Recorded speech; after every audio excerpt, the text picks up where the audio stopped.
Salut les gars, c'est OM. On va parler du match OM Clermont et la victoire de notre équipe 1-0. But de Pape il y a un second mi-temps sur un corner tiré magnifiquement par Dimitri Payet. Et il met son but, il saute plus haut que tout le monde, il place sa tête et il nous permet de gagner ce match.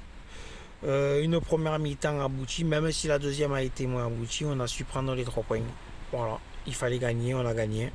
Donc c'est bien, ce qui nous permet au classement en plus de rester collé à Paris et à Lens, ce qui est le top. Donc voilà, sur la première mi-temps quand même j'ai trouvé la première mi-temps meilleure où on s'est procuré beaucoup d'occasions, notamment on a touché 2 fois la barre, 2 fois le poteau. Un premier poteau touché par Valentin Roger qui met une superbe frappe. C'est dommage qu'elle s'écrase sur la barre. C'est dommage, superbe frappe de Valentin Roger. Il y a eu aussi la barre de Nino Tavares qui touche le poteau, puis la transversale, c'est dommage. On aurait pu marquer au moins mener 2-0 à la mi-temps. Il y a eu aussi l'occasion de Dimitri Payet qui met une frappe juste à côté du poteau, c'est dommage. Une autre occasion aussi de Dimitri Payet qui frappe au-dessus de la barre, c'est dommage, il s'est trop précipité. Mais sinon, quand même, dans la logique, quand même, on a mérité cette victoire 1-0. Même si en deuxième mi-temps, Clermont a touché aussi une fois les poteaux coup sur coup, quoi. Puisqu'ils empêchent la barre transversale et après ça revient sur un autre Clermontois, il la met sur le poteau. Mais mis à part ça, on n'a pas, on n'a pas été mis en danger, quoi. En première mi-temps, Clermont a fait 0 tir. Il y a eu du mieux en fin de match. Pour les Clermontois, mais bon, on a su tenir la baraque. J'ai trouvé aussi notre défense, notamment les 3 de derrière, Bailly, Gigot et Mbamba solide.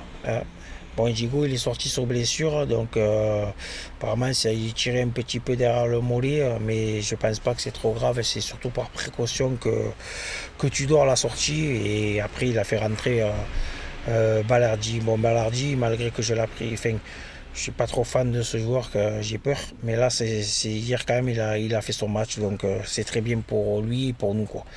Donc voilà, les 2 pistons étaient énormes, hein, que ce soit les Tavares ou Klose de l'autre côté.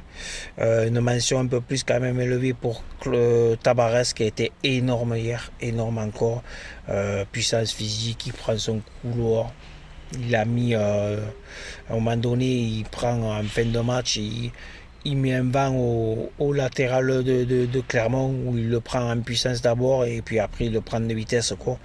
Donc superbe match, il aurait pu même marquer un 4e but s'il avait pas tout, si le poteau en avait décidé autrement. Donc superbe match de Tavares et superbe match aussi de la part de notre équipe, tout simplement. Ils ont tous été à la hauteur hier. Voilà. Après sur le mercato, les gars, vous savez que ça se finit ce soir à 11h. Donc on attend peut-être l'arrivée de Amin Harit. L'OM est en discussion avec Schalke 04, donc je serai pour un retour d'Amin Harit qui pourrait être dans la rotation avec Dimitri Payet, donc ça c'est très très bien. Amin Harit en plus peut jouer sur un côté aussi, même si je le préfère dans l'axe. Donc ça serait une bonne recrue. Bon, Milinowski, l'OM a laissé tomber, hein. Puis je préfère Harit à Milinowski. Moi c'est mon point de vue à moi. Après chacun pense comme il veut. Après peut-être qu'il y aura des départs ce soir, hein. Jusqu'à 23h on n'est pas à l'abri d'un départ. On sait que Baba Dieng est suivi par Lorient et Strasbourg. Que Kaetakar est toujours pisté en Angleterre. Balardi qui pourrait partir à Bologne. Donc on sera tous ce soir à 23h. Le complet de notre effectif, toi. S'il y a quelques départs ou s'il y a l'arrivée d'Aminaris, que j'espère. Donc voilà.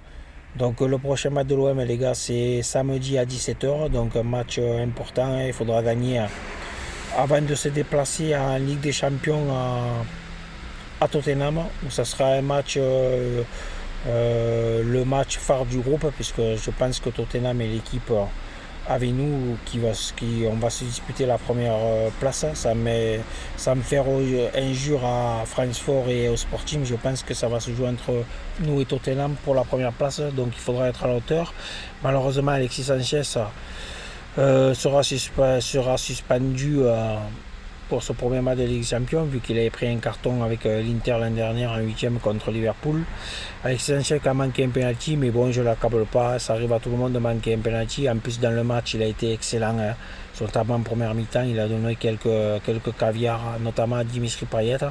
Donc je ne m'en fais pas pour ça, et je suis sûr qu'il en claquera. Comme je vous ai dit, des buts, il en a déjà claqué 2 à Nice, il va en claquer pas mal cette année, je pense. Donc voilà, sur ce les gars, portez-vous bien, passez une bonne journée, hein. Merci à tous mes abonnés, ceux qui ne sont pas abonnés comme d'habitude, abonnez-vous, la chaîne se développe un peu plus et ça donne de la force pour ma chaîne et pour moi, quoi. Donc voilà, sur ce, passez une bonne journée les gars, et à la prochaine, ciao ciao.